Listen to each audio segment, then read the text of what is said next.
So I started talking to other people, and I would ask them what they were doing, and I said, but is that your passion? And they would say no. I said, then what's your real passion? And they would tell me what their real passion was. Then I said, well, then why aren't you doing what you really want to do? Oh, I can do it, but. And they would continue on. So this word, but just kept on coming up. And then it also has some friends like woulda and coulda and shoulda. And one day, I'm going to have my own business. Those people who talk about one day I'm gonna. Some of y'all know some of those one day I'm gonna people. Raise your hand.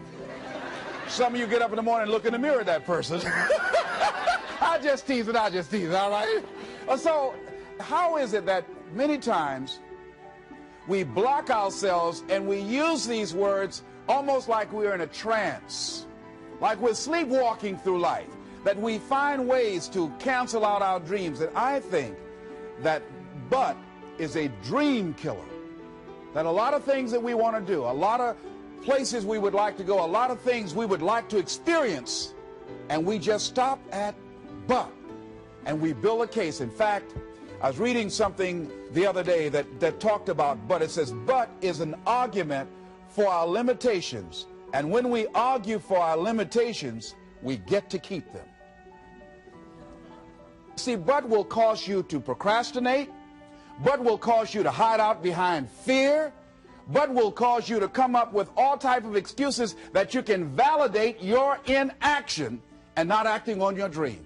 And right now, more than ever, people need to look for ways to live their dream. People need to look for ways to make it on their own. There is no such thing as job security. There's no such thing as a storm-proof or tragic-proof life. There are no guarantees today, ladies and gentlemen. The illusion is gone. There was a time when we graduated from high school, you were told, go to college and get out, and you go and work for a corporation for 30 or 40 years, they'll give you a gold watch, and you'll retire. Special announcement, that day is gone. That day is gone, never to return again. So instead of people living in fear, feeling stressed out, feeling powerless, feeling like victims, I think it should be a time that we need to begin to look at ways that we can become an active force in our own lives. Look at ways when we can decide to take charge of our own destiny. Look at ways when we can decide to design a life of substance and begin to truly live our dreams. And it's time for people to decide, I'm ready to get on with my life. Shake somebody's hand on your right and left. A guy named Bob May said, don't let nobody turn you around. Do that right quick.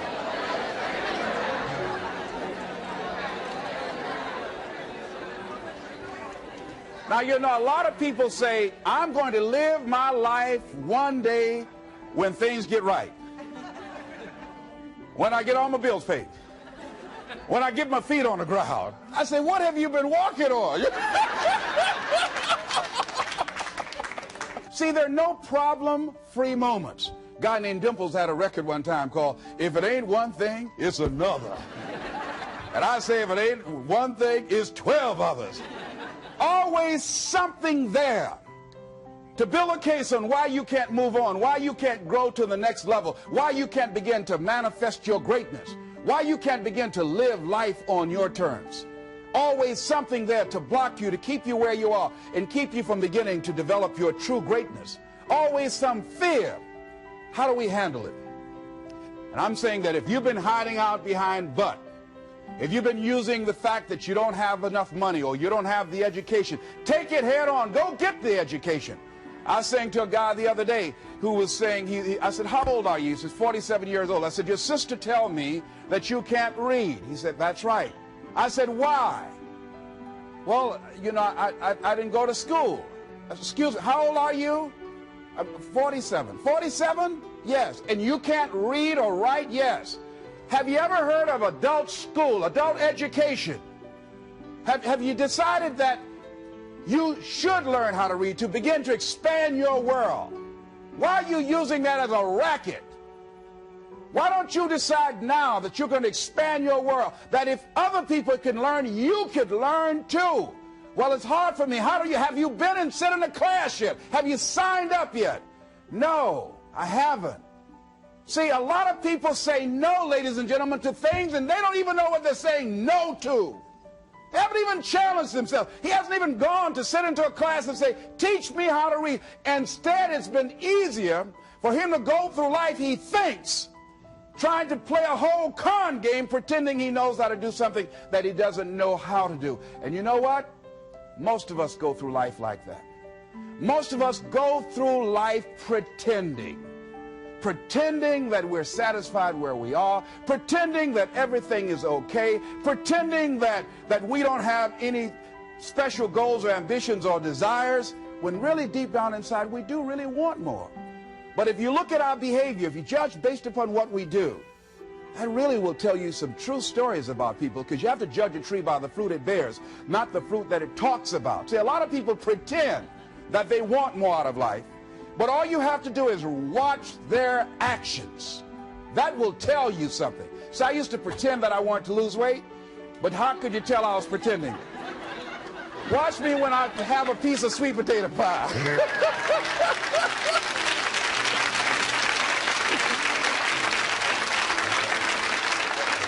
Let me get within walking distance of some peanuts, some potato chips.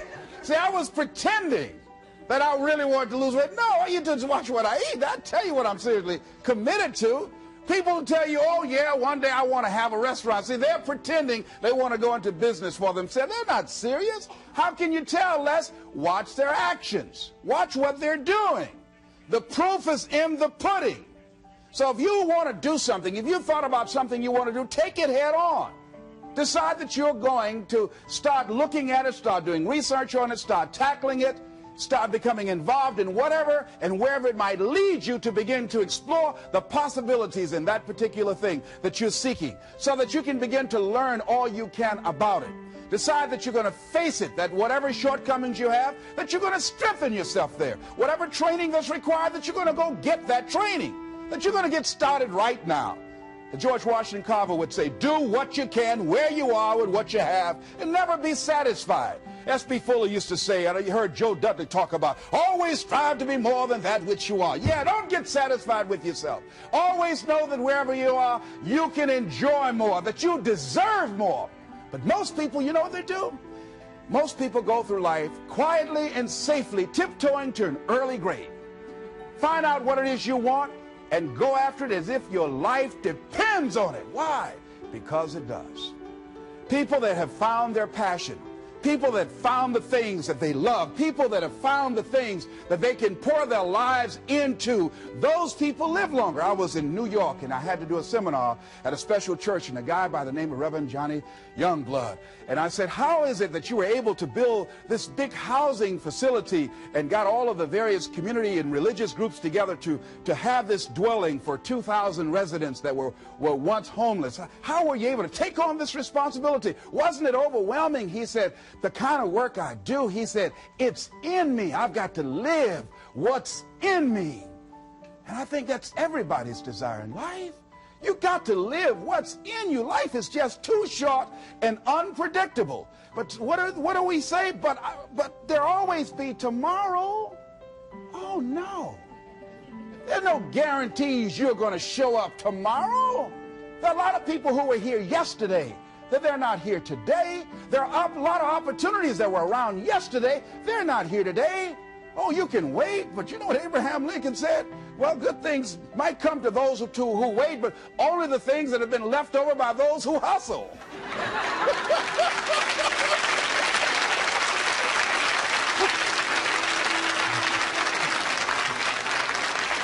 So who want to go through life picking up leftovers?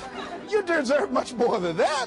The leftovers is somebody has left you. So take it head on, begin to explore. Here's something else. Decide to do it now. Decide whatever you want to do, that you are now going to become actively involved right now, exploring the possibilities for you. That you're going to look at it and do just a little bit of it right now. When I decided to become a speaker, I didn't just quit my job and just ran out and say, I'm a motivational speaker. No. What I did was, I decided to start looking at other people that were involved in the speaking profession. I volunteered to work with some speakers so that I could learn. Whatever you want to do, get your feet wet. gain some experience doing some volunteer work in the area and find out whether or not this thing you want to do will fit for you. A friend of mine told me he wanted to have a restaurant. I said, have you ever operated a restaurant before? He said, no. I said, well, really, you don't even know if you want one. I said, what's your expertise? What do you bring to the table? He said, I can cook real good. I said, but what about the management side? What about the business part of the restaurant? You're not going to be cooking all the time. Somebody's got to receive the money. Who's going to manage the personnel? He said, you got it right. You got a point there. So this guy got a job in a restaurant in the evening time on a part-time basis. After doing that for a while, he said, you know what? I think I just want to be a chef. He said, after working there, people didn't show up to work. He said, it's hard to find the help. People weren't responsible. The headaches, the guests were just giving him problems day in and day out. They weren't ever satisfied. He said, no, I just think I'll stick to cooking. See, you got to find out what fits for you. Because you might decide that after you go up in there and examine it and experience it and get some experience under your belt on it, well, you say, this is really not what I want. This does not fit for me. So decide that you're going to do that. Now, John H. Johnson said something that's very important. He said, there's no defense against an excellence that meets a pressing public need. See, whatever you decide to do, look at it and find out what is it that I have that I could bring to the table that can begin to enable me to ensure that I could be successful in this. Where is the opening for you? There's room for you out here in the arena called life. There's room for you to come out and live your dream. Don't allow but to keep you in the corner, or keep you up in the bleachers, looking at life, being a spectator, not being a participant, making a difference in life. I believe that all of us came here with something. All of us showed up to give something, and that nobody's going to give that service that you have to give. No one's going to produce your product. No one's going to write your book. No one's going to open your academy. No one's going to begin to create your daycare with a special curriculum to help to cultivate the high self-esteem in our children. That's your idea. And if you don't bring your idea out here, when you die, all of us will suffer because we've been deprived of your genius, because you allowed but to keep you in the bleachers and not pursuing your greatness. You take it to your grave with you. And that's what most people do. I think that's why the guy said that many people die at age 21 and don't get buried until they're 65. They're walking dead. You can tell them by the way they walk, how they look in the face, when they speak to you. I was giving a speech at this high school, and a lady came after school. She said, Mr. Brown, I want to talk to you about my son. I said, what is it? She said, he's not motivated. I said, I wonder why.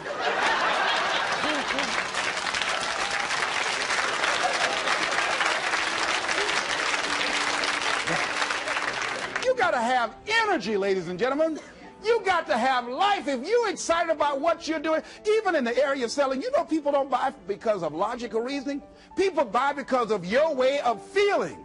People don't like to be around dead people. No, let the dead bury the dead. No, keep them away from you before they grab you and want to hold on to you. So the fact that whatever you do, you want to be excited about it. You want to have the kind of excitement that is so contagious that people want to be around you. Because whatever you're doing, whatever you talk to people about, this particular idea that you have, they're looking at you and they want to know, do you believe it? And are you the kind of person they want to be in business with? And if you're not positive, if you're not energetic, if you're not fired up about it, how can you expect anybody else to be fired up about your idea? Am I right? All right, repeat after me, please. I'm going to be fired up about my dream. I'm going to go at it with everything I got. Shake somebody's hand on your right and left and say, you got what it takes.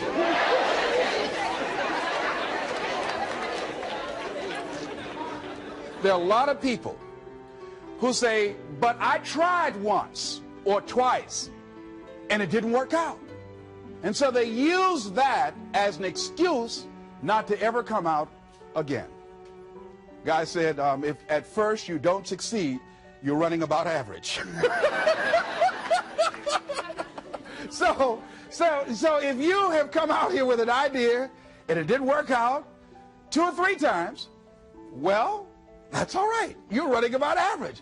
You know, I heard something, a jarring question. It says, why is it that people prefer known hells to unknown heavens? You know why? Because it's comfortable, ladies and gentlemen. I remember I was in a service once, and I heard Dr. Johnny Coleman give this example. She talked about a man who had been captured behind the enemy lines in a war and was sentenced to be killed or another option. The captain said to the guy, listen, he said, tomorrow morning at 6 o'clock, you can face the firing squad, or you can go out this door over here. And the guy said, what's out the door? He said, no one knows. All we can tell you just unknown horrors. He thought, and the next morning he selected the firing squad. After the shots rang out, the captain's secretary said, what's beyond that door? And he said, freedom. But very few people would select to do it because it's unknown. See, a lot of people never live their dreams. A lot of people never do the things they want to do. A lot of people stay on jobs where they're miserable. I read an article called, Is Your Job Making You Sick? A lot of people, some of y'all know about that already here. So go on and say amen, it's all right. That one lady told me, she said, when I used to go to work, she said, when I stepped in the door, it felt like a refrigerator dropped on my shoulders. How many of y'all understand that kind of feeling? They were miserable, just hated to go after 60 Minutes on Sunday afternoon. Or come Monday morning, my head used to throb. I just couldn't take it. Didn't want to go sometimes just for the heck of it. I just drive on by. Whew, I used to hate to go to work. Many of us choose an active living death. Many of us are walking dead. The walking dead. That we're not doing what we want to do. Many of us stay in relationships where we're dying together rather than growing and expanding and living together. We're miserable, but because we don't have the courage to see ourselves beyond that relationship that has turned toxic, we go through life living dead people. And then you can always tell couples that have been together for a little while. Go in a restaurant, the ones sitting side by side, giggling and talking to each other, feeding each other with their fork and spoon, they just got together for 1 week. You see them in the car, they're sitting all up each other, hugging and slugging. Oh, they've been together about 3 days, all right? But if you see people sitting in a restaurant, see a couple, and they're sitting in front of each other. Takes so long for this food, I wonder when they're going to hurry up. Those are the married ones. But what if I know people have been married for years, living in 2 separate rooms, sleeping in 2 separate beds? Well, it's cheaper to keep it. Not necessarily. It's according to the price you want to pay. See, the price of peace of mind, the price of living the truth, of being honest with yourself and say, wait a minute, it's got to be more than this. So you've got to decide, wait. Even if things don't work out, even if I experience defeat or failure, that does not make me a failure. It's a difference between failing and being a failure. If things don't work out, if you don't produce the results you want, that's all. But don't confuse who you are with the results that you produce. I used to be a state legislator in Columbus, Ohio. And I remember once I was going to introduce some legislation on the floor, and after getting that legislation passed, a guy came up behind me, and he had some legislation that I opposed him on that. And I was about to stand up to debate this guy, and the guy next to me said, excuse me, don't debate that guy. Why? Do you know who that is? I said, no. That's Wilkowski from Toledo. That's a bad dude. He's a lawyer, Les. That man can debate. I don't care. I'm Les Brown, Mamie Brown's boy.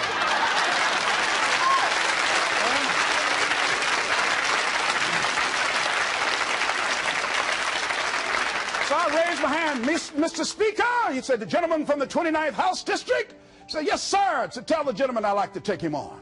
Challenge him on this legislation. He said, Wilkowski said, I would more than like to, Mr. Speaker. Everybody would say, whoa. I asked him some questions. He responded. I say, I wonder why I asked that man that question. Wilkowski wore me out. I mean, I was so embarrassed, I just limped back to my room with my yes, I can attitude. However, here's what I learned. When you win, see, if I win a debate, I win because of what I know. When I lose because what I don't know. So I had to check out, what is it that I did not know? I wasn't prepared. I did not do enough research. I did not do my homework. So he handled me like he wanted to. So I came back again. I waited on some other legislation, did my homework, but he was more than able to take me out again. But pretty soon, each time it would take him, it would become a little bit more difficult and a little bit more difficult. And the older guy say, would you argue in behalf of this legislation for me? I said, sure. I started volunteering to do work in the legislative committees for the older guys. I said, absolutely. And the more I did it, the better I became. And then people began to start respecting me. And when I would ask and say, Mr. Speaker, I'd like to speak on that bill, some guys' lips start trembling and stuff, like Jimmy. Wait a minute, is there anything wrong? Do we have a problem here?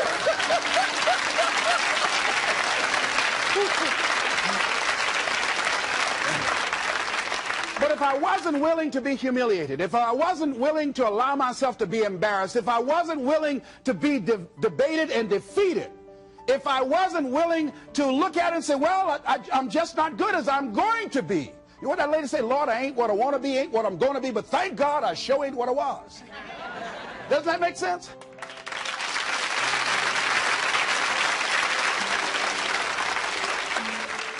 See, you want to learn all you can in life. You've got to be willing to experiment. You've got to be willing to learn to dance with life.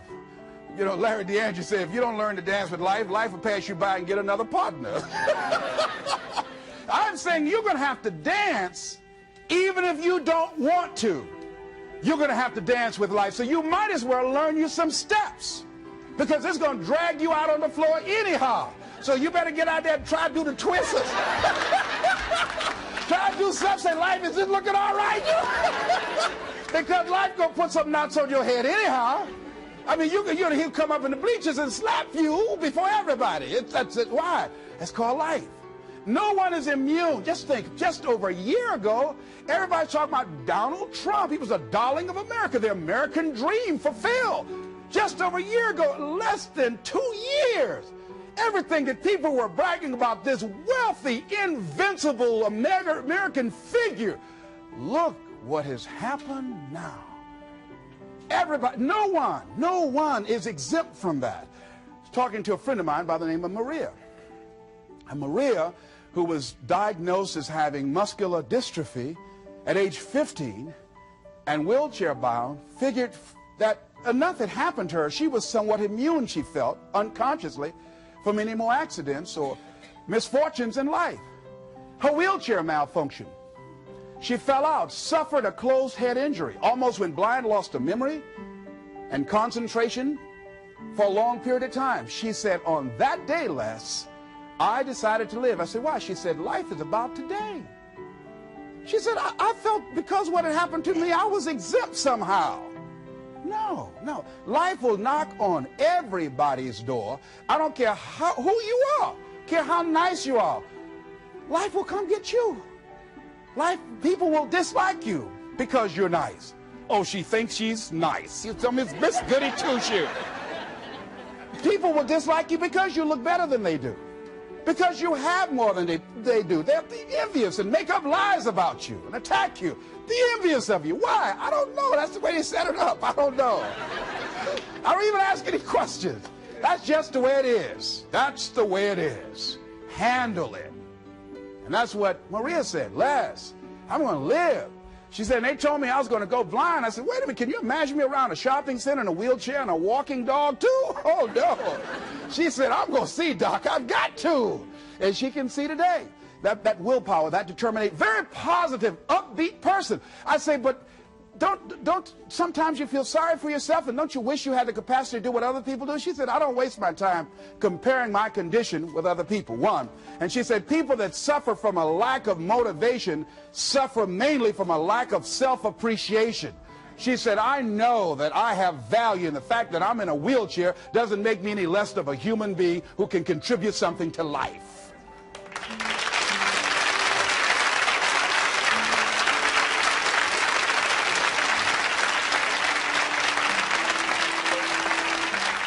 And I'm saying that all of us can begin to affirm that my life is worthwhile. Doesn't matter what I've experienced, doesn't matter about what I don't have, doesn't matter about what I've gone through. What's important is that where I am right now, that I live life and I experience my life fully. She said, Les, before the accident, I wasn't living 100% of my life. I said, what were you living? She said, around 20%. And I said, you know what? I said, I know what that's like. See, if you go through life holding back, and most of us do, most of us, if we ask ourselves, have we done all we can do? Most of us will have to answer, no, we haven't. We've been holding back. We have ideas that we don't act on, things we want to do. We're afraid to take chances. We go through life trying to seek security and not coming outside of our comfort zone, and we take most of our stuff with us to the grave. And I'm saying that the fact that you're still here, that you're still breathing, you've got some more work, and you owe it to yourself. You owe it to yourself. So when you get up in the morning, that you can look yourself in the face and say, hey, I'm living my life on my terms. That's important. Not to give up on your dream, not to give up on yourself. Now, are there going to be some moments when you want to give up? Yes. Will there be some moments when it's going to seem like it's impossible? The pain that you're experiencing, the disappointment that you're experiencing, that you're going to say, it's not worth it? Yes, that's going to be right there for you. It's going to be in your face, telling you to go back. You're going to start listening to the buts, and buts will have all kind of help and support from your family members and friends saying, I told you, fool. You're going out there this positive faking stuff. Look at you now. Bet you wish you had that job now. Remember, I lost my job. I was very controversial in Columbus, Ohio. I was in broadcasting. Lost my job, and here's what I learned. That you've got to immediately start using your energy positively. The old folks used to say, an idle mind is the devil's workshop. That's real. I mean, when I didn't have anything to do, my mind used to say, you better go back and get your job. Why did you just shut up? Always running your mouth. Quack, quack, quack, quack, quack. Why did you just hush? You'll be working right now. Broadcasting was all that I knew. And that was my life. I love talking to people, and I love playing the records. Used to come on there, look out, this is Les Brown. All right, get up, face these, raise your right hand, throw your head back, put your teeth in and say, I am somebody.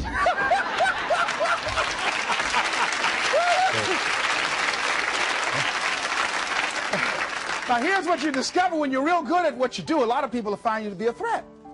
They won't hire you. Oh, they want people in there they can control or dominate. So if you're a high-powered person, sometimes that can be a liability for you. So it was difficult for me to get a job in broadcasting. Did not get a job in broadcasting. Had to take another route. Had to begin to use my talents and abilities in another area. Wherever you are right now, I'm saying to you, you've got at least 3 or 4 or 5 talents that you are not even aware of right now. And you'll never be aware of them unless you come outside your comfort zone and challenge yourself to develop your talents and abilities, to see what it is that you might have a knack for, that you haven't discovered as yet. See, most people never discover their true potential or their other talents and abilities because they figure that they're one-dimensional. And they don't try and stretch themselves and learn more. Guys say, he who learns the most earns the most. See, if you start learning more things and finding out and experimenting with your life and finding out what else fits for you, here's what you discover, that as you start working with it, and the more you do it, the more you realize other ideas coming to you, the more creative you can become. And then you say, wait a minute, you know, this comes much more easily than I realized. I've developed a knack and a style for this. See, a guy said to me, he said, if you develop your gift, you like to talk, you like people. I said, yeah. He said, if you develop your gifts, he said, your gifts will take you a long ways in life. And ladies and gentlemen, because I decided. So I used to be a jack of all trades and master of none. I tried to do everything. I used to be a disc jockey, state representative, community activist, used to do public relations work, used to promote shows, used to be an MC in a nightclub, used to own a nightclub, the Pink Pussycat in Columbus, Ohio. I did everything, sold insurance, you name it, door-to-door salesman. I did it all. But finally, I decided to focus my energy. I looked at all my talents and abilities.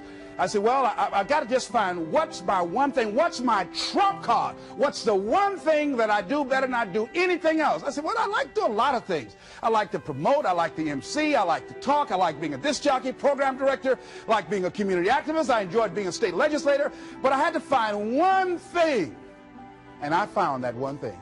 I decided I was going to develop myself as a speaker.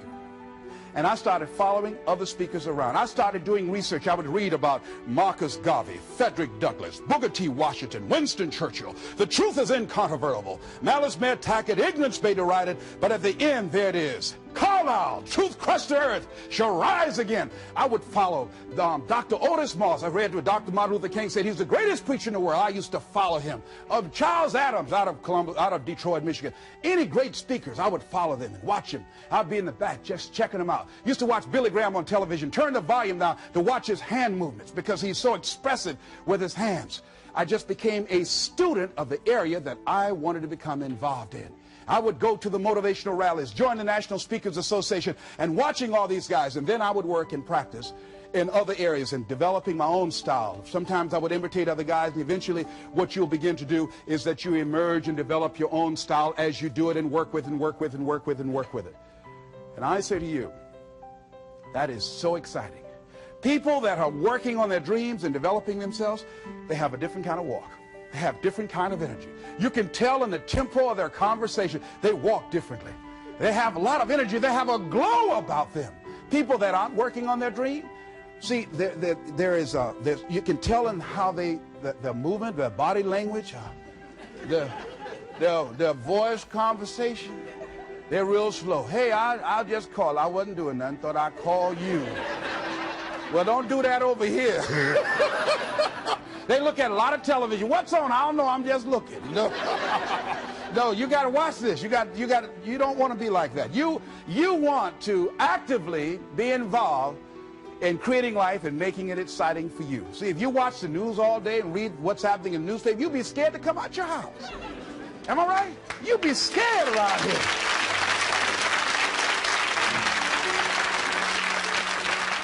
See, you got to keep the little boy and the little girl alive in you. See, most people don't smile. You know that? Just smile. Just smile sometimes. You know, even if you're homely, you look good when you smile. Watch this. Isn't that something? Smile at a homely person on your right and left right quick. Do that. Now, if you look over there and they're already smiling, then you are the homely one. I'll just play it. I'm glad to be alive. And so, I feel like that. You know, Robert Elliott, who's the head of the cardiology department at the University of Nebraska, he suffered a massive heart attack. He was in the hospital for 3 months, and while there, he reflected on his life after this near-death experience. Because his mother and father, both of them had no history of heart failure. Both of them lived to be over 80. And he wrote something. In order to live a long life and be happy, he said, rule number one, don't sweat the small stuff.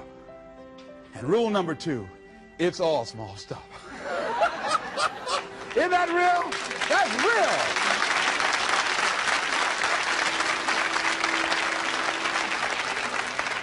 See, if you're working on your dream, sure there are going to be times you're going to want to give up. Sure there'll be times in life will knock you down and catch you on the blind side. But the challenge is to hold on.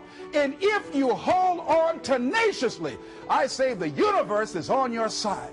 A way will come out of nowhere. Someone will step forward and help you. Just a blessing. Who are you? I don't know, but thank you for coming. Hey.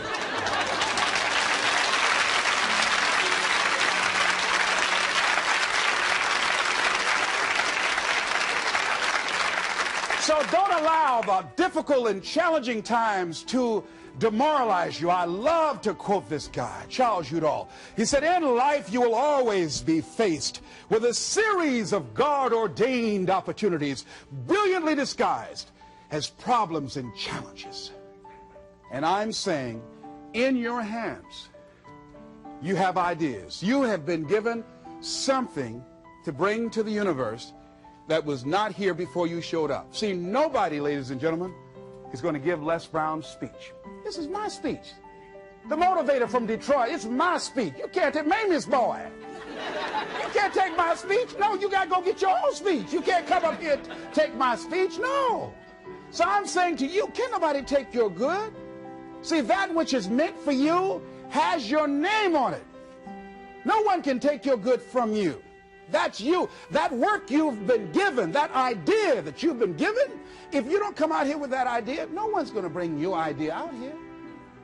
Whatever you're sitting on, whatever idea you're working on, whatever passion, you got to be like Johnny Youngblood. He said, hey, I've got to live what's in me. And let me tell you, I'm happier than I've ever been in my life. Why? I got peace of mind. You can't even put a price tag on that. I'm doing what I'm supposed to do.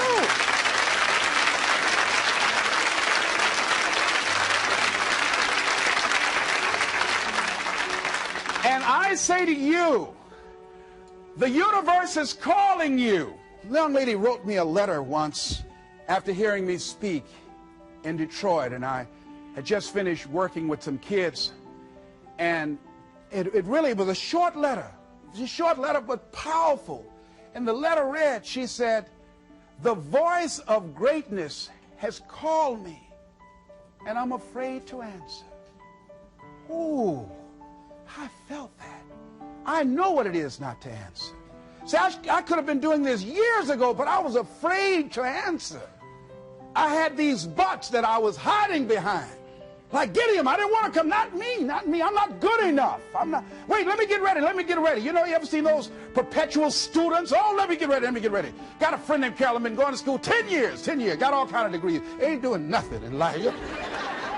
You know, I'm saying answer your call. The universe is calling you. Here's something about life. You can't get out of it alive. Hello? You can't get out of life alive. Live now, like Maria said. Live your dream now. So, the other night I had a funeral, and I don't mind doing it again. We buried Bud. We said, Bud, you won't have no place in our lives no more. These dreams you've been killing. Oh, but you ain't gonna kill no more dreams up here. Everybody repeat after me. But get out of my life. Get out of my life. I don't need you no more. I don't need you no more. Don't come back here. Don't come back. Shake somebody's hand on your right and left and say, keep him away. Keep him away.